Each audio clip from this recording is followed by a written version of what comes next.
Baik, assalamualaikum warahmatullahi wabarakatuh.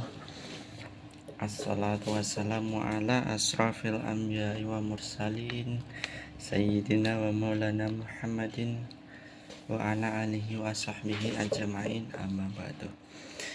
Baik, hari ini kita akan berbicara tentang temanya, yaitu kisah para nabi.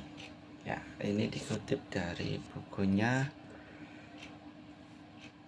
siapa ini? Penulisnya ialah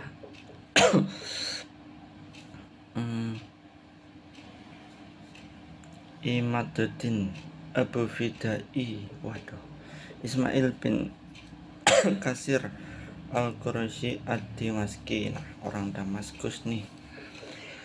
Jadi kalau judul aslinya itu Qasasul Anbiya. Wah, ini ya, kisah para nabi ya. Kita akan berbicara tentang kisah para nabi, dimulai dari kisahnya Nabi Adam ya. Saya bacakan pengantar daripada penerbit ya. Segala puji hanya bagi Allah, Rabb semesta alam. Salawat teriring dalam salam semoga terlimpahkan pada Nabi dan Rasul akhir zaman yang diutus untuk menebar rahmat bagi seluruh alam.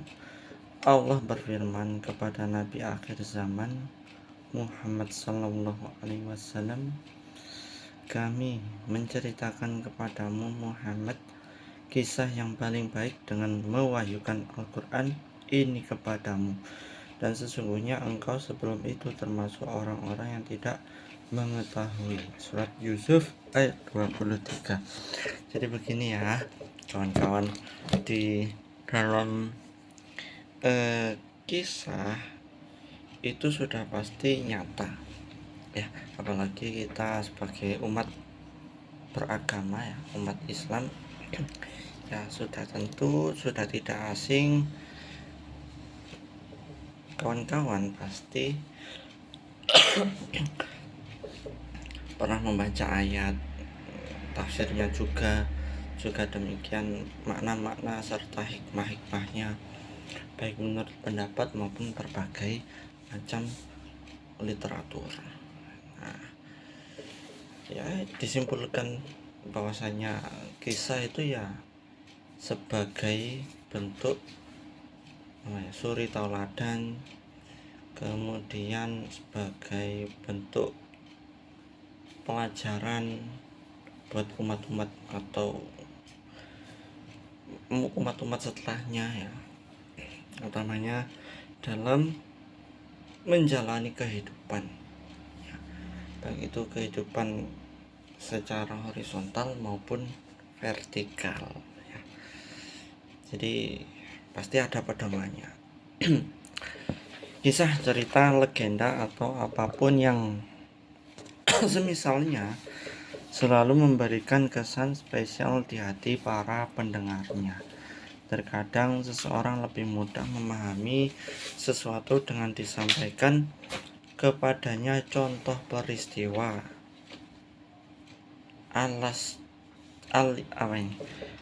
alias cerita bahkan seperti isi Al-Quran yang berisi tentang kisah-kisah orang terdahulu, baik yang saleh maupun yang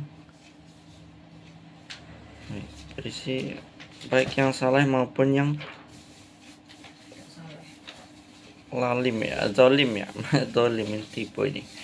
Itu semua karena rentetan peristiwa mampu memberikan contoh nyata kepada para pendengarnya, siapa yang saleh dan siapa yang zalim, bagaimana akhir dari orang yang soleh dan akhir dari orang yang zalim. Kita yang mendengar cerita tersebut akan memilih mengikuti jejak orang soleh atau orang zalim. Kalau kata pepatah ya, hidup itu ya mau jadi apa kamu, mau jadi apa, mau jadi orang baik atau tidak baik. Itu semuanya pilihan dan banyak-banyak faktor lainnya yang mempengaruhi. Kemudian karya tulis yang mengungkap kisah-kisah para nabi dan orang-orang yang terdahulu memang banyak, akan tetapi banyak juga karya tulis yang tidak hati-hati dalam pengambilan sumbernya, ya. Mengungkap kisah-kisah yang terdahulu dengan bersumberkan mitos, riwayat-riwayat Israiliyat maupun hadis-hadis palsu. Jadi tentunya anda semua ini ya, kawan-kawanku, sahabat pecinta ilmu, ya kita harus melek literasi, harus paham sumbernya dari mana. Apalagi per hari ini segala sumber itu seakan-akan membenarkan dirinya sendiri, ya, belum tervalidasi juga, keabsahannya juga belum, ya. Jadi jangan mudah percaya dengan website-website atau mungkin postingan-postingan tertentu, ya, gitu.